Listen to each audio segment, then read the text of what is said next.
Hello to a new video in the series Laces of Ireland, Heritage Week 2023. My guest today is Maire Treanor from the Clonus Lace Group, teacher extraordinaire and preserver of tradition, who just had another edition of her marvelous book on Clonus Lace out. Hello, Maire, how are you? I'm grand. How are you?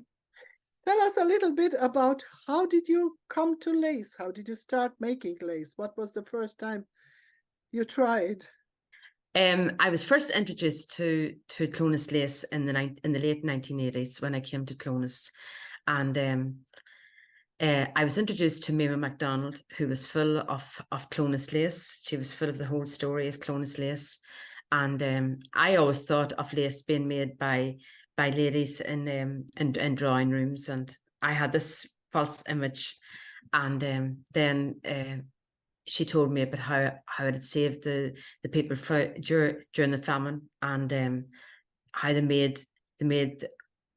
started up this whole thing of Clonus lace in the area, and it had come from Cork and from Kildare, and I was just amazed by the whole story of it, that it had saved people during the famine, and rather than what I thought, I had a whole false image of it.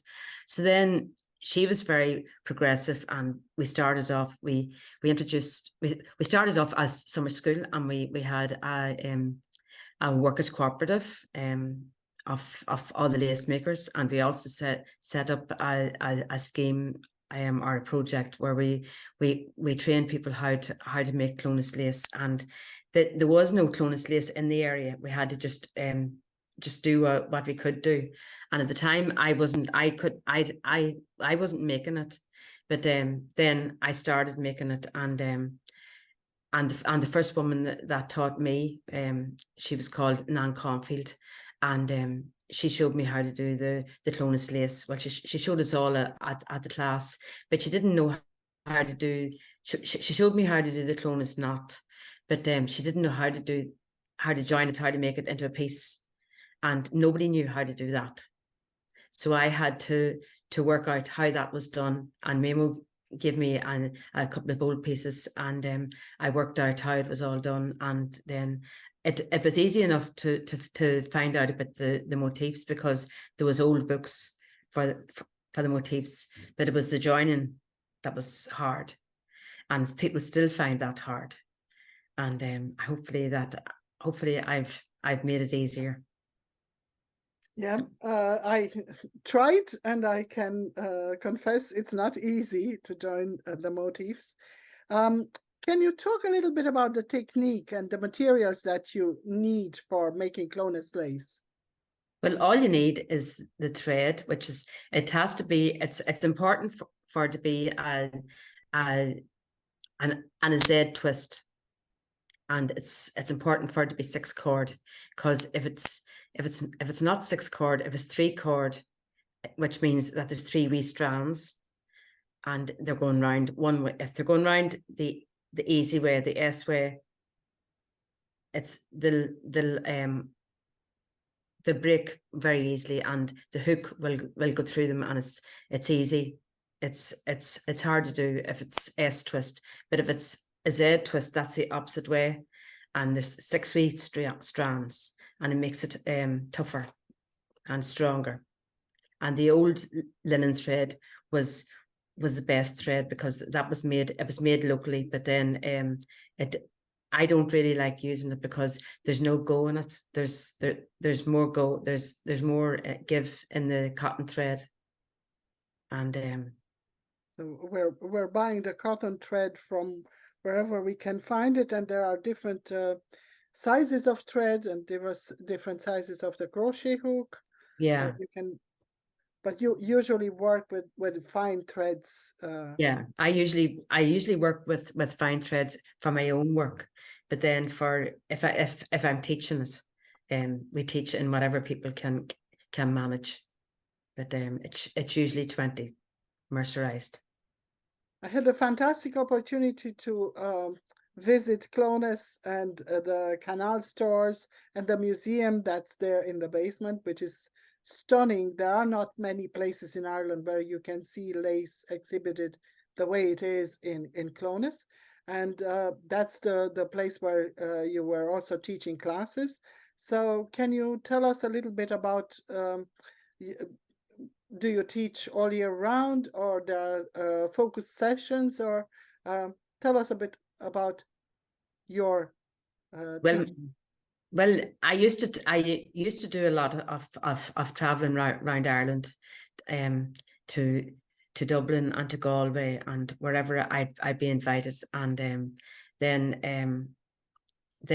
with COVID, everything changed, and I was contacted by the Lace Museum in California, and they wanted me to do Zoom classes. So we worked out a way of doing Zoom classes using very thick thread, number 3, and a very thick hook, so that they could see it, and doing it in coloured thread.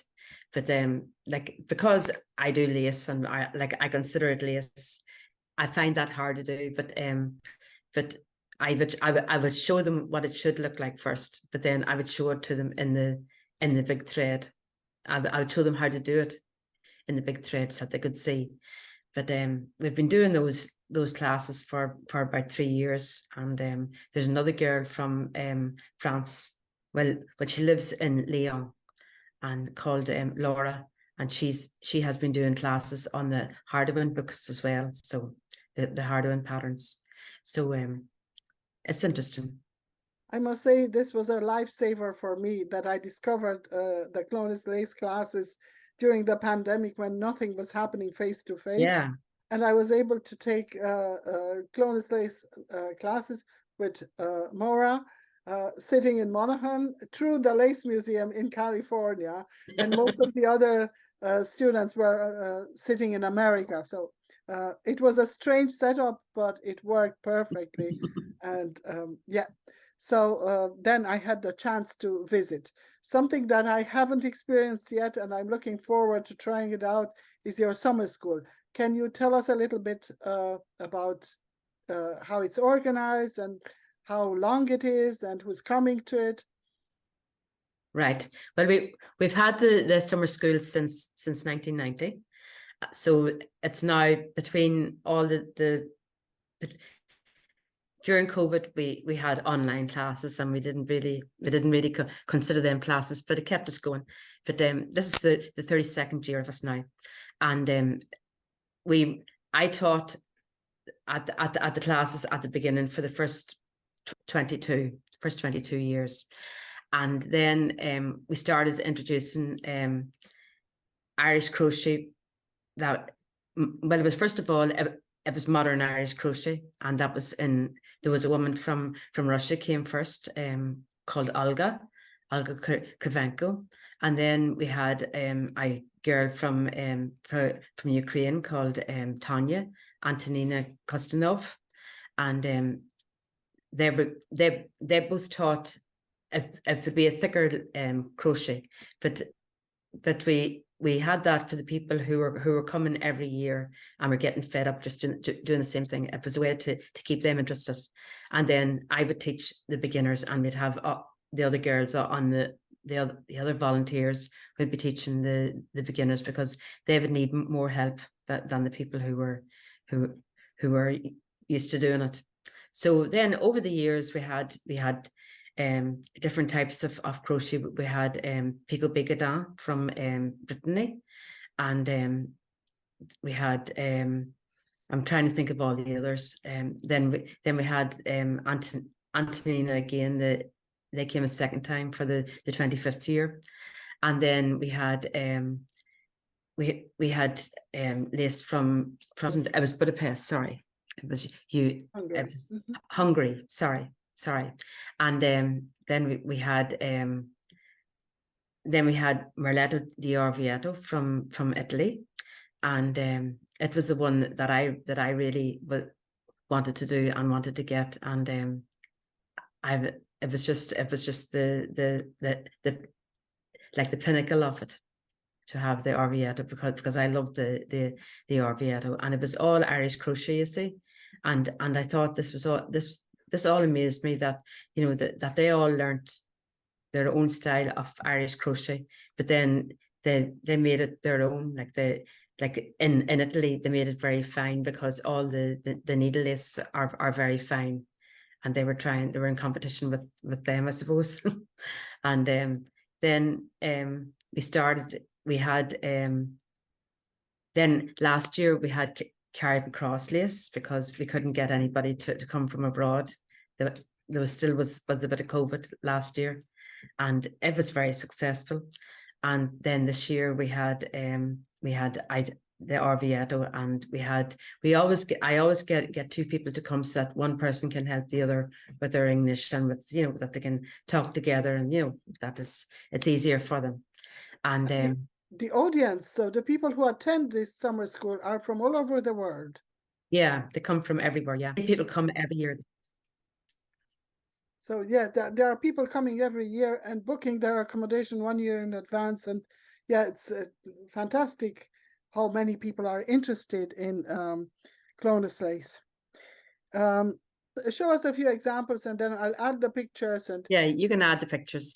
This is my daughter's wedding top, which I worked on for the last 2 years, and it was the other style of Clonus lace is the roses and shamrocks. So I had it at the back, and then I had the motifs at the front. And she's going to live in Galway, so I have the Clara in the middle as a center point, and then all the wine for drinking this, for the vine and grapes for the wine. And I tried to include insects, because I think that insects we're becoming more aware of their importance. So I have the dragonfly, because she loves the dragonfly, and I have a bee and a butterfly, and then all the strawberry and then all the other motifs that were common were popular in Clonus. So that's that. Tell us a bit about any other past and future projects. I know you've been visiting the United States this year, and there's a 3rd edition of your book that just came out. Yeah, well, I have the 3rd edition of Clonus lace out, and I'm just looking for it now. And even though people might say, but I already have that, but this one here is all color, and there's a lot of new photographs in it, and then the patterns are all there's charts with them all.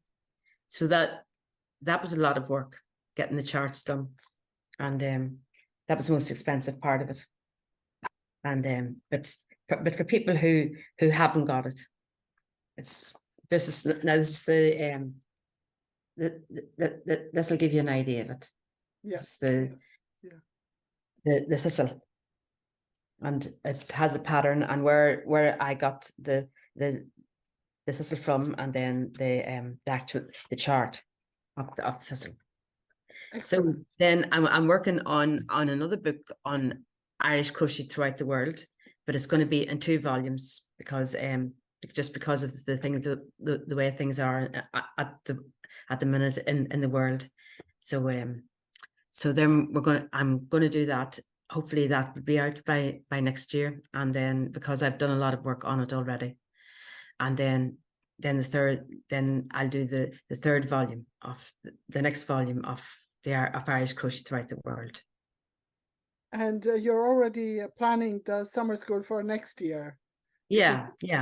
And I think that we'll have Limerick, and funny enough, you live in Limerick.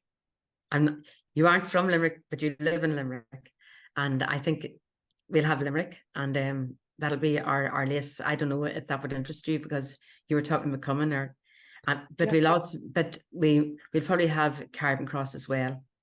So we'll have the 2, and then Irish crochet. Like, I'll be teaching Clonus lace, and the other volunteers will be teaching it as well. So hopefully it'll be okay.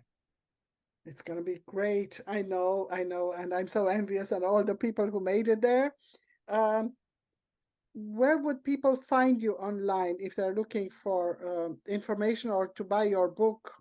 Where will they find you? Do you have a website? Well, I did have a website. I had a blog, and then I had to get rid of that because it got hacked. And we're on Facebook then. And when I'm not writing books, and when I have enough time, I'll do another blog. I'll set it up again. But just at the moment, I'm too busy writing books and doing Zoom classes. And I fully understand this. And then you're on Facebook. And any other, yes, I will add a link so that people can find your classes yeah. at the Lace Museum, so the virtual classes online. Yeah. At the Lace Well, we Museum. always advertise them on it's Clonus Lace Workshops on Facebook, and then I share that, and I try my best to let people know about it, and I'll share it on your page as well. And you're very good at sharing and Well, doing my best. Thanks a million, Maura, for your time and for the wonderful stories that you told us. Bye.